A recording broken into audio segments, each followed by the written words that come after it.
안녕하십니까. 만화공인중개사의 저자 이용훈입니다.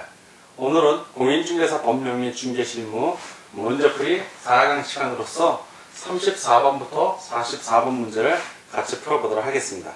자, 지금부터 34번 문제 시작하겠습니다. 34번 중개업의 등록에 관한 설명 중 틀린 것은 1. 업무 정지 처분을 받은 개업공인중개사는 그 기간 중에 당해 중개업을 폐업하고 다시 중개사무소에 개설 등록을 신청할 수 없다. 맞습니다. 2.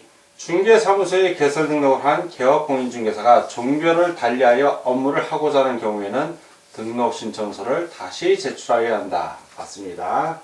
3번 등록 신청을 받은 등록관청은 10일 이내에 개업공인중개사의 종별에 따라 구분하여 등록을 하고 등록 신청인에게 서면으로 통지해야 한다. 예, 서면으로 통지하는 건 맞는데 10일 이내가 아니라 이것은 7일 이내입니다. 7일. 그래서 X. 4. 등록관청은 중개사무소 등록사항을 공인중개사협회에 다음 달 10일까지 통보해야 한다. 맞습니다. 다음 질문을 보겠습니다. 5. 등록관청은 등록증을 교부하는 때에는 손해배상 책임을 보장하기 위한 보증의 설정 여부를 확인해야 한다. 맞습니다. 다 오고 하나만 X 틀린 것을 고르니까 34번은 3번이 정답이 되겠습니다. 다음 문제를 보겠습니다. 다음 35번 문제입니다. 35번 법인의 중개사무소 개설 등록 요건 중 옳은 것은 1번 중개사무소 확보 계획을 쓸 거예요. 확보 계획이 아니죠. 중개사무소를 확보해야죠. 자, 그리고 확보를 증명하는 서류를 제출해야 되는 겁니다. X.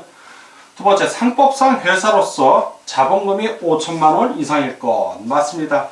3번, 임원 또는 사원 전원이 연수교육을 받았을 것. 연수교육 아니죠. 실무교육입니다. 실무교육. 자, X. 자, 4번. 중개업과 감정평가업을 영위할 목적으로 설립된 법인일 것. 중개업은 맞습니다. 감정평가업 아니죠. 공인중개사법 제14조에 규정된 업무만을 영위할 목적으로 설립된 법인이어야 합니다. X. 5번 임원 또는 사원의 2분의 1 이상이 공인중개사일 것. 2분의 1 이상이 아니라 3분의 1 이상입니다. 그래서 X. 다 X가 하나만 옳은 걸 고르니까 35번은 2번이 정답이 되겠습니다. 다음 문제를 보도록 하겠습니다. 36번 공인중개사 자격 취득자 중 중개사무소 개설 등록을 할 수 없는 자는 할 수 없는 자를 보는 겁니다. 1번 한정치산 선고를 받지 아니한 사실상 한정치산 상태에 있는 자. 한정치산 선고를 받아야죠. 예. 사실상 한정치산 상태는 의미가 없고 법원으로부터 한정치산 선고를 받아야 됩니다. 틀렸고. 2. 파산 선고를 받고 복권된 자. 파산 선고를 받고 복권되지 아니한 자여야죠. 할 수 없는 자니까 틀렸고요. 3. 중개사무소 개설 등록이 취소된 후 3년이 경과된 자. 3년이 경과되지 아니한 자여야 개설 등록을 못합니다. 4. 도로교통법 위반으로 벌금형을 받은 자. 도로교통법 위반하고는 상관이 없고 공인중개사법 위반으로 벌금형을 받은 자여야 됩니다. 그래야 개설 등록을 할 수 없죠. 5. 금고 이상형의 집행유예를 받고 그 유예 기간 중에 있는 자. 그렇죠. 이 사람은 개설 등록할 수 없죠. 이 유예 기간이 벗어나면 개설 등록할 수 있지만 이 기간 중에는 못합니다. 다 X고 하나가 No 할 수 없는 것이 없는 거에 해당되는 건 바로 5번이 정답이 되겠습니다. 다음 37번 문제입니다. 37번 공인중개사 법령상 중개사무소의 개설 등록에 관한 설명으로 옳은 것은 다른 법률에 의해 중개업을 할 수 있는 법인은 제한. 그러니까 농협 같은 걸 얘기하는 겁니다. 자, 1. 공인중개사가 개설 등록을 신청하려는 경우 연수교육을 받아야 한다. 연수교육 아니죠. 실무교육이 되겠습니다. X. 2번 개설 등록을 하고자 하는 자가 사용대체한 건물에는 개설 등록할 수 없다. 아니, 개설 등록할 수 있죠. 사용대체한 거니까. 있다는데 없다고 했으니까 X. 3. 건축법상 가설 건축물 대장에 기재된 건축물에는 개설 등록할 수 없다는데 있다고 되어 있네요. 그러니까 X. 4번 법인의 경우 대표자가 공인중개사이여 하며 자, 대표자를 포함한 임원 또는 사원의 3분의 1 이상은 공인중개사에 의한다. 포함이 아니라 대표자를 제외합니다. 제외한 임원 또는 사원의 3분의 1 이상이 공인중개사에 의해야 하는 겁니다. 일단 대표자는 공인중개사에 하고 그 대표자 이외의 임원 또는 사원은 3분의 1 이상이 공인중개사에 의해야 합니다. X. 다음 5번을 보겠습니다. 5.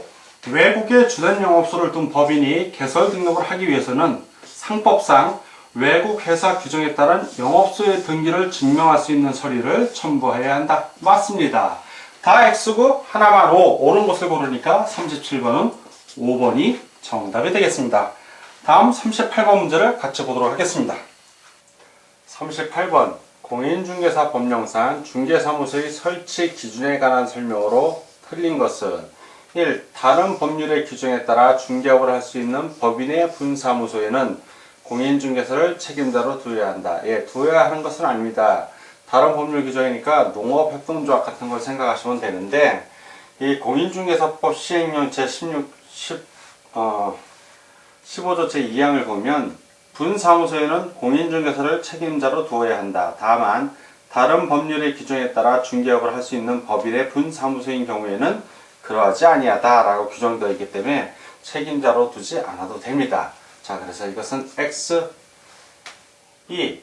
개업공인중개사는 그 등록관청의 관할구역 안에 1개의 중개사무소만을 둘 수 있다. 맞습니다.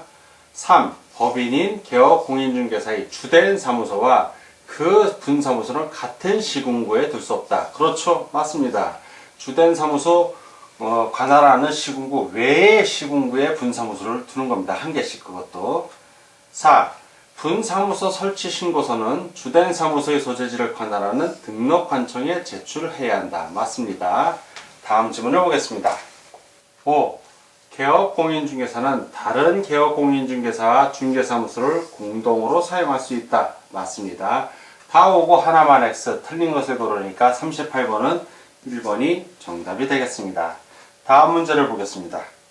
39번 공인중개사 법령상 법인인 개업공인중개사가 할 수 있는 업무를 모두 고른 것은 이 문제는 공인중개사법 제14조 규정된 그 법인인 개업공인중개사 업무를 고르라는 문제입니다. 그 6가지가 나오는데 공인중개사법 제14조의 그 법인인 개업공인중개사는 중개업을 물론 할 수 있고 그 외에 6가지로서 첫째, 상업용 건축물 및 주택의 임대관리 등 부동산의 관리 대행. 두 번째, 부동산의 이용개발 및 거래에 관한 상담. 세 번째, 개업공인중개사를 대상으로 한 중개업의 경영기법 및 경영정보의 제공. 네 번째, 상업용 건축물 및 주택의 분양 대행. 다섯 번째, 그 밖에 중개업에 부수되는 업무로서 대통령령이 정하는 업무. 여섯 번째, 경매 및 공매 대상 부동산에 대한 권리 분석, 취득의 알선, 매수 신청, 입찰 신청의 대리 등이 있습니다. 자, 이러한 것들을 고르라는 문제입니다. 하나씩 보겠습니다. 기업, 상업용 건축물의 관리 대행. 예, 이건 해당이 됩니다. 니은, 주택 저당채권의 발행 및 유통 해당 없고요. 디귿, 부동산의 이용 개발 상담 맞습니다. 리을, 간접 투자자산 운용법 업법상의 부동산 펀드의 조성 해당 없고요. 미음, 중개 의뢰인의 의뢰에 따른 도배 이사업체의 소개 등 주거 이전에 부수되는 용역의 알선 맞습니다. 이거는 바로 그 다섯 번째, 그 밖에 중개업에 부수되는 업무로서 대통령령이 정하는 업무에 해당이 됩니다. 따라서 지금은 모두 할 수 있는 업무를 모두 고르는 거니까 기업, 디귿, 미음이 해당되는 걸 고르라는 얘기입니다. 자, 기업, 디귿, 미음이 해당되는 게 기업, 디귿, 미음. 3번 지문이므로 39번은 3번이 정답이 되겠습니다. 다음 문제를 보겠습니다. 40번 공인중개사 법령상 개업공인중개사의 고용인에 관한 설명으로 옳은 것은 1. 개업공인중개사가 중개보조를 고용한 경우 고용일부터 10일 이내에 등록관청에 신고해야 한다. 고용한 경우는 고용일부터 10일 이내가 아니라 업무 개시 전입니다. 이건 업무 개시 전, 즉 고용인이 업무하기 전에 그때 신고해야 되는 것입니다. X. 2번 중개보조원의 모든 행위는 그를 고용한 개업공인중개사의 행위로 본다. 모두는 아니죠. 업무상 행위입니다. 업무상 행위. 그래서 이것은 X. 3. 개업공인중개사는 중개보조원의 고용관계가 종료된 때에는 사전에 등록관청에 신고해야 된다. 고용을 할 때는 사전에 하지만 고용관계가 종료될 때는 사전이 아니라 고용관계가 종료된 때로부터 날부터 며칠 이내 10일 이내에 신고합니다. 그래서 이것도 X. 4번 소속 공인중개사 또는 중개보조원을 고용한 경우에는 실무교육 또는 직무교육을 받도록 한 후 업무 개시 전까지 등록관청에 신고하여야 한다. 맞는 지문이 되겠습니다. 다음 질문을 보겠습니다. 5. 소속 공인중개사는 중개행위에 사용할 인장으로 인간증명법에 따라 신고한 인장을 등록해야 한다. 이게 아니죠. 인간증명법에 따라 신고한 인장이 아니라 가족관계 등록부 또는 주민등록표에 기재되어 있는 성명이 나타난 인장으로서 그 크기가 가로 세로 각각 7mm 이상 30mm 이내인 인장을 신고하는 것입니다. 등록하는 것입니다. 그래서 이것도 X. 다 X고 하나만 O, 옳은 것을 고르니까 40번은 4번이 정답이 되겠습니다. 다음 문제를 보겠습니다. 41번 공인중개사 법령상 개업공인중개사의 휴업 또는 폐업 신고에 관한 설명으로 틀린 것은 1. 징집으로 인한 입영으로 휴업하는 경우 그 휴업기간은 6개월을 초과할 수 있다. 맞습니다. 2. 중개사무소 재개 신고를 받은 등록관청은 반납받은 중개사무소 등록증을 즉시 반환해야 한다. 그래야 그 개업공인중개사가 중개업을 할 수 있기 때문에 그렇습니다. 맞습니다. 3. 개업공인중개사의 폐업 신고는 전자문서에 의하여 할 수 있다. 할 수 없죠. 왜냐하면 폐업 신고를 하게 되면 폐업 신고서만 내는 것이 아니라 그 중개사무소 등록증도 첨부해서 제출해야 됩니다. 그래서 전자문서에 의해서 할 수는 없습니다. X. 4. 휴업기간의 변경을 하고자 하는 때에는 등록관청에 미리 신고해야 한다. 맞습니다. 5. 중개사무소의 개설 등록 후 3개월을 초과하여 업무를 개시하지 아니하고자 할 때는 등록관청에 미리 신고해야 한다. 맞습니다. 다 오고 하나만 X, 틀린 것을 고르니까 41번은 3번이 정답이 되겠습니다. 다음 문제를 보겠습니다. 42번 개업공인중개사가 중개사무소 안의 보기 쉬운 곳에 게시하여야 하는 각종 증명 또는 서류이다. 틀린 것은 자, 보기 쉬운 곳에 게시하는 거 있죠? 등수자보. 이게 떠올라야 됩니다. 여러분들 머릿속에. 자, 등수자보가 아닌 것을 고르라는 얘기입니다. 1번 공인중개사 자격증. 자, 맞고요. 2번 중개사무소 등록증. 등 맞고요. 중개보수 요율표. 수 맞습니다.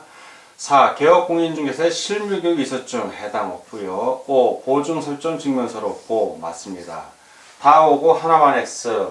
그래서 42번은 4번이 정답이 되겠습니다. 다음 문제를 보겠습니다. 43번 중개계약에 관한 설명 중 틀린 것은 1. 전속 중개계약은 법정서식에 따라야 한다. 맞습니다.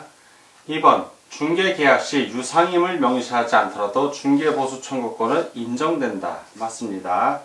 3. 우리나라에서 일반 중개계약보다 전속 중개계약이 업무 범위나 책임 소재를 명확히 할 수 있어 주로 이용되고 있다. 예, 업무 범위나 책임 소재를 명확히 할 수 있는 건 맞습니다. 그러나 주로 이용되고 있지는 않습니다. 주로 이용되는 것은 일반 중개 계약입니다. X. 4. 순가 중개 계약을 체결했더라도 법정 보수를 초과하여 받지 않은 경우에는 처벌할 수 없다. 맞습니다. 5번 국토교통부 장관은 일반 중개계약에 표준이 되는 서식을 정하여 그 사용을 권장할 수 있다. 맞습니다. 다 오고 하나만 X 틀린 것을 고르니까 43번은 3번이 정답이 되겠습니다. 다음 문제를 보겠습니다. 44번 부동산 거래 정보망 등에 대한 설명 중 틀린 것은 1. 부동산 거래 정보망을 설치 운영할 자의 지정권자는 국토교통부 장관이다. 예, 국토교통부 장관이 지정합니다. 맞습니다. 2번 전속 중개계약을 체결한 개업공인중개사와 일반 중개계약을 체결한 개업공인중개사는 거래정보 사업자인 공인중개사협회의 부동산 거래정보망에 가입하면 차별 없이 이용할 수 있다. 맞습니다. 차별되게 정보를 제공하면 안 되기 때문에 그렇습니다. 3. 공인중개사 1명 이상의 확보는 거래정보사업자의 지정을 받기 위한 요건 중에 하나이다. 맞습니다. 4번 개업공인중개사는 중개대상물의 거래가 완성된 때에는 지체 없이 이를 당해 거래정보사업자에게 통보해야 한다. 맞습니다. 다음 질문을 보겠습니다. 5. 법인인 거래정보사업자의 해산으로 거래정보망 운영이 불가능한 경우 관할관청은 그 사업자 지정을 취소하기 위하여 청문을 실시해야 한다. 청문을 실시하지는 않습니다. 취소권자는 취소 처분 전에 청문을 해야 하는 건 맞지만 다만 사망이나 해산은 예외적으로 청문을 할 수 없는 사유에 해당하기 때문에 그렇습니다. 그래서 5번은 X. 다 오고 하나만 X 틀린 것을 고르니까 44번은 5번이 정답이 되겠습니다. 자, 지금까지 공인중개사 법률 및 중개실무 문제풀이 4강 시간이었고 34번부터 44번 문제 같이 풀어봤습니다. 오늘도 문제 푸느라고 수고하셨습니다. 다음 시간에 뵙겠습니다. 감사합니다.